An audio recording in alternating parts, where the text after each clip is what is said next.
Chen Duxiu was a Chinese revolutionary socialist, educator, philosopher and author, who co-founded the Chinese Communist Party in 1921, serving from 1921 to 1927 as its first General Secretary. Chen was a leading figure in the anti-imperial Xinhai Revolution and the May 4th movement for science and democracy. Politically, he advocated the Trotskyist theory of Marxism. Chen's ancestral home was in Anqing, Anhui, where he established the influential vernacular Chinese periodical New Youth. Chronology. October 9, 1879. Birth in Anqing, Anhui. 1879 to 1901. Early life and education in China. 1901 to 1908. Study in Japan, organizing Republican revolutionary groups. 1908 to 1911. Working as a teacher. 1911 to 1915. Participation in the Xinhai Revolution, the post-revolution Republican government, the anti-yuan Xinhai Revolution. 1915 to 1920. Leading figure in the May 4th movement. 1920 to 1927, founding and leading the Communist Party of China. 1927 to 1932, leading communist forces participating in the Northern Expedition. Conflict with Chiang Kai-shek leading to the April 12 incident and massacre of communists. Conflict with Kuomintang leading to expulsion from Communist Party. Becomes leader of Trotskyists in China. 1932 to 1937, arrest by Kuomintang authorities and imprisonment. 1937 to 1942, retires from public life. May 27, 1942, death due to heart attack. Biography. Life in the Qing dynasty. Chen Duxiu was born in the city of Anqing, in Anhui province. He was born to a wealthy family of officials, the youngest of 4 children. In his youth, he was described as volatile, emotional, intuitive, non-intellectual, and a defender of the underdog. His father died when Chen was 2 years old, and he was raised primarily by his grandfather, and, later, by his older brother. Chen was given a traditional Confucian education by his grandfather, several private tutors, and his elder brother. A thorough knowledge of Confucian literary and philosophical works was the prerequisite for civil service in Imperial China. Chen was an exceptional student, but his poor experiences taking the Confucian civil service exams resulted in a lifelong tendency to advocate unconventional beliefs and to criticize traditional ideas. Chen took and passed the county-level imperial examination in 1896, and succeeded in the provincial-level examination the following year. He later wrote a sardonic memoir in which he reminisced about the filthy conditions, the dishonesty, and the incompetence that he observed when taking the official examinations. 1898, he passed the entrance exam and became a student of Kyushu Academy in Hangzhou, where he studied French, English, and naval architecture. He moved to Nanjing in 1902, after he was reported to have given speeches attacking the Qing government, and then to Japan the same year under a scholarship from the government to study at the Tokyo Shimbugakko, a military preparatory academy. It was in Japan where Chen became influenced by socialism and the growing Chinese dissident movement. While studying in Japan, Chen helped to found 2 radical political parties but refused to join Sun Yat-sen's Tongmenghui Revolutionary Alliance, which he regarded as narrowly racist. In 1908, he accepted a teaching position at the Army Elementary School in Hangzhou. Life in the early Republic. For the late 19th century through the early 20th century, the Qing dynasty had suffered a series of military defeats against the colonial foreign powers, most recently in the First Sino-Japanese War and the war against the alliance of 8 nations that invaded China in reaction to the 1901 Boxer Rebellion. At the same time, widespread corruption within the Qing bureaucracy had left the empire in a state of total economic paralysis. Against this background, Chen Duxiu became an increasingly influential activist in the revolutionary movement against both foreign imperialism and the Qing government itself. Influenced by his time in Japan, Chen founded the Anhui Patriotic Association in 1903 and the Anhui in 1905. He was an outspoken writer and political leader by the time of the Wuchang Uprising of 1911, which started the Xinhai Revolution and led to the collapse of the Qing dynasty. In 1912, Chen became Secretary General to the new military governor of Anhui, while also serving as the dean of a local high school. However, Chen fled to Japan again in 1913 following the short-lived Second Revolution against Yuan Shikai, but returned to China soon afterwards. In 1915, Chen founded the journal Youth in Shanghai. In 1916, the name was changed to New Youth. It quickly became the most popular and widely distributed journal in China. This journal published articles attacking conservative Chinese morality and promoting individualism. The journal was highly critical of Confucianism, and carried articles promoting the adoption of a Western moral system valuing human rights, democracy, and science, which he believed Confucianism opposed. Chen used the journal to promote vernacular writing at the expense of traditional Confucian writing conventions. Chen joined the faculty of Peking University in 1917 as the university's dean at the invitation of Cai Yuanpei, who also paid for moving Chen's journal to Beijing. A Marxist study group at the university, led by Li Dazhao, attracted his attention in 1919. At the time, New Youth was highly popular, and Chen decided to run a special edition on Marxism with Li Dazhao as the edition's general editor. The edition of this magazine was the most detailed analysis of Marxism then published in China, and achieved wide readership due to the journal's popularity. Chen's decision to run this edition, and his activities in the May 4th movement that same year, motivated conservative opponents within the university to force his resignation in the fall of 1919.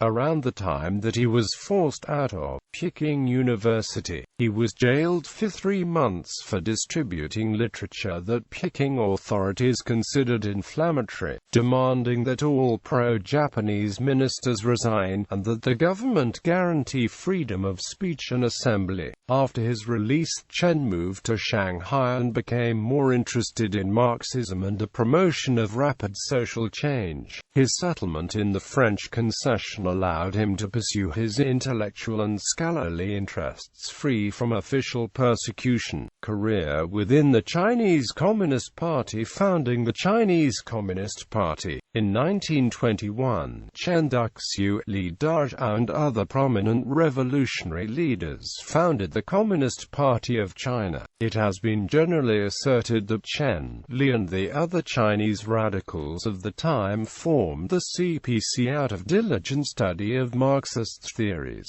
inspired by the Russian Revolution of 1917. Many of the prominent members of the party in 1920 had a very poor understanding of Marxist theory. Over time, the more prominent revolutionaries attracted to the early Chinese Communist Party eventually adopted a more orthodox interpretation of communism, and were organized through the influence of a Comintern advisor, Grigory Voitinsky, who made a tour of China during 1920-21. At the first Congress of the Communist Party in Shanghai, Chen was elected as the party's first General Secretary, and, with the assistance of Li Dazhao, he developed what would become a crucial cooperative relationship with the international communist movement, the Comintern. This cooperation with the Comintern would later prove to be a problem for the fledgling CPC over the next decade, as aggressive foreign Comintern advisors would try to force policy according to the wishes of Moscow and against the will of many prominent CPC leaders, often for the national interest of the USSR. By 1922, the size of the entire Communist Party in China was only about 200 members, not counting those overseas. Chen remained as the undisputed leader of the Chinese Communist Party until 1927, and was often referred to as China's Lenin during this period. Subsequent efforts to spread communism. Soon after the founding of the Chinese Communist Party in 1921, Chen accepted an invitation by a rebel governor in Guangzhou to serve as the head of the province's education board, but this position dissolved when the government returned to nationalist control. At the direction of the Kuomintang, Chen and the Chinese Communists formed an alliance with Sun Yat-sen and the Kuomintang in 1922.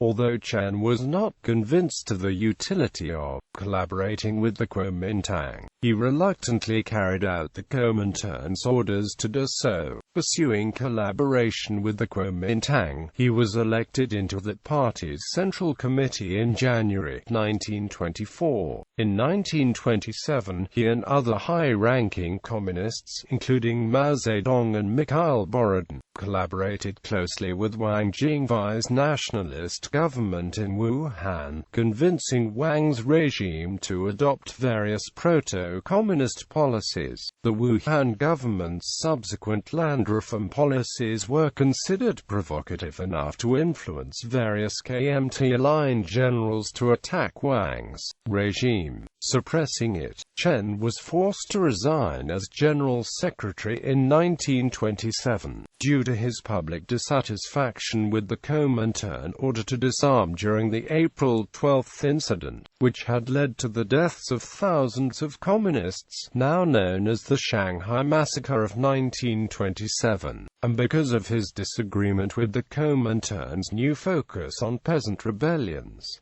Conflict with Mao. Chen came into conflict with Mao Zedong in 1925 over Mao's essay, An Analysis of Classes in Chinese Society. Mao, promoted by Stalin against the old leadership of the party from the time of Lenin, opposed Chen's analyses of China. While Chen believed that the focus of revolutionary struggle in China should primarily concern the workers, Mao had started to theorize about the primacy of the peasants. According to Han Sui in Mortal Flower, Chen opposed the opinions expressed, denied that a radical land policy and the vigorous organization of the rural areas under the Communist Party was necessary, and refused the publication of the essay in the central executive organs of publicity. Although he recognized the value of Mao's interpretation of Marxism in inciting the Chinese peasants and laborers to revolution, Chen opposed Mao's rejection of the strong role of the bourgeoisie that Chen had hoped to achieve. During the last years of his life, Chen denounced Stalin's dictatorship and held that various democratic institutions, including independent judiciaries,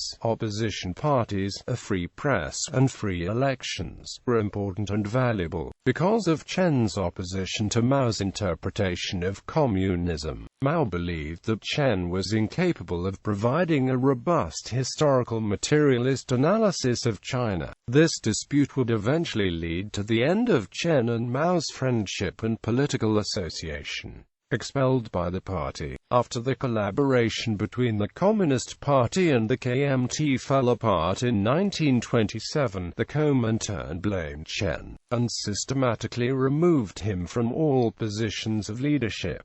In November 1929, he was expelled. Afterwards, Chen became associated with the international left opposition of Leon Trotsky. Like Chen, Trotsky opposed many of the policies of the Kuomintang, and publicly criticized the Kuomintang's effort to collaborate with the nationalists. Chen eventually became the voice of the Trotskyists in China, attempting to regain support and influence within the party, but failed. Chen continued to oppose measures like New Democracy and the bloc of four classes advocated by Mao Zedong. Last years in 1932, Chen was arrested by the government of the Shanghai International Settlement, where he had been living since 1927, and extradited to Anqing. Chen was then tried and sentenced to 15 years in prison by the nationalist government. Chen was released on parole in 1937 after the outbreak of the Second Sino-Japanese War. Chen was one of the few early leaders of the Communist Party to survive the turmoil of the 1930s,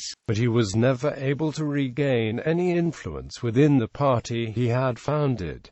For the last decade of his life, he faded into obscurity. Chen later embraced a form of libertarian socialism and refused to side either with the nationalists or CCP. At the time that he was released, both the supporters of Chen and the pro-Comintern leaders who opposed him had either been killed or had fallen out of favor with the communist membership. The Chinese Communist Party only managed to survive the purges by fleeing to the northern frontier in the Long March of 1934–5, during which Mao Zedong emerged as leader. If only for sheer survival, the communists had to flee the cities where China's fledgling industrial working class was concentrated, seek refuge in remote rural areas, and mobilize the support of peasants. This was naturally taken as an indication of Mao's position in his debate with Chen. Mao and this new generation of communists would lead the party in China for the next 50 years. After his release, Chen traveled from place to place until the summer of 1938, when he arrived at the wartime capital of Chongqing and took a position teaching at a junior high school. In poor health and with few remaining friends, Chen Duxiu later retired to Jiangjin, a small town west of Chongqing, where he died in 1942 at the age of 62.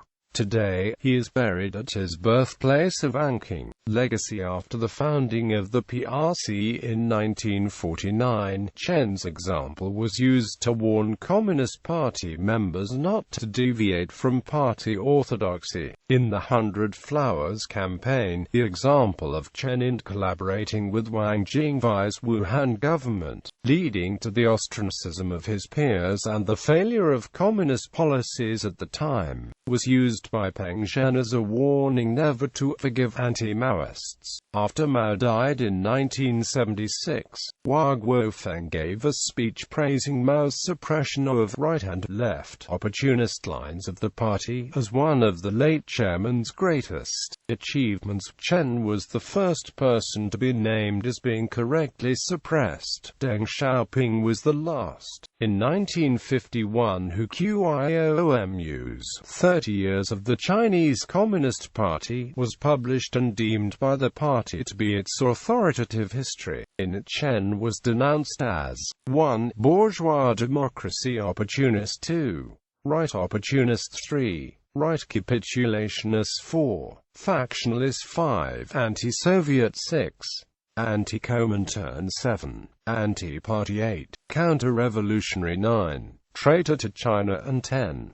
Turncoat. In 1956, Mao Zedong said that Chen represented the gravest of all of the right deviations in the party's history to the time. Chen's contributions to the party have subsequently been reassessed. However, Hong Kong historian Tang Bailin called Hu's verdict on Chen the greatest miscarriage of justice in the party's history, and although his reassessment of Chen has not been officially endorsed by the party, it was published in 2009 by the Chinese Literature and History Press, which is run by the National Committee of the Chinese People's Political Consultative Conference.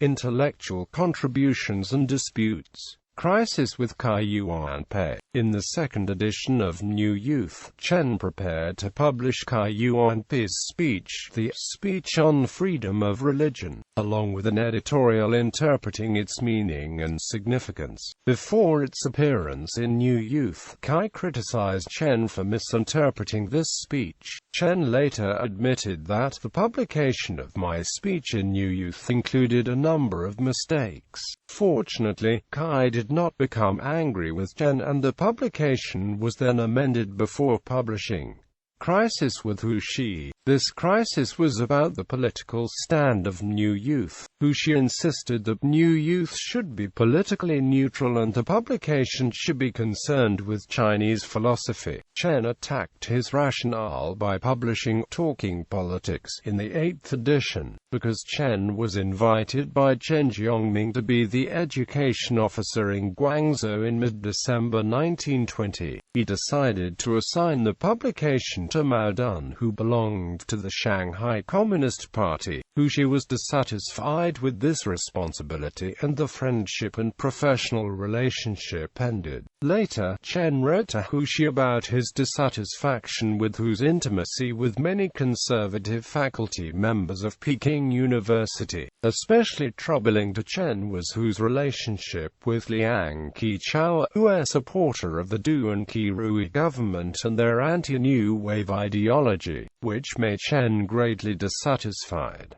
Views towards Confucianism and traditional values. Chen suggested 6 guiding principles in New Youth with an article called Warning the Youth. This article was aimed at removing the old beliefs of Confucianism. Warning the Youth promoted 6 values: independence instead of servility, progressivism instead of conservatism, aggression instead of passivity, cosmopolitanism instead of isolationism, utilitarian beliefs instead of impractical traditions, scientific knowledge instead of visionary insight. New Youth was one of the most influential magazines in early modern Chinese history. Chen introduced many new ideas into popular Chinese culture, including individualism, democracy, humanism, and the use of the scientific method, and he advocated the abandonment of Confucianism for the adoption of communism. Seen in this light, New Youth found itself in a position to provide an alternative intellectual influence for many young people. Under the banners of democracy and science, traditional Confucian ethics became the target of attack from New Youth. In its first issue, Chen called for young generation to struggle against Confucianism by theories of literary revolution. To Chen, Confucianism was to be rooted out because it advocated superfluous ceremonies and preached the morality of meek compliance, making the Chinese people weak and passive, unfit to struggle and compete in the modern world. It promoted family values and rejected the idea that the individual was the basic unit of society. It upheld the inequality of the status of individuals. It stressed filial piety, which made men subservient and dependent. It preached orthodoxy of thought, disregarding freedom of thinking and expression. Chen called for the destruction of tradition, and his attacks on traditionalism gave new options to the youth of his time. New Youth was a major influence within the May 4th movement.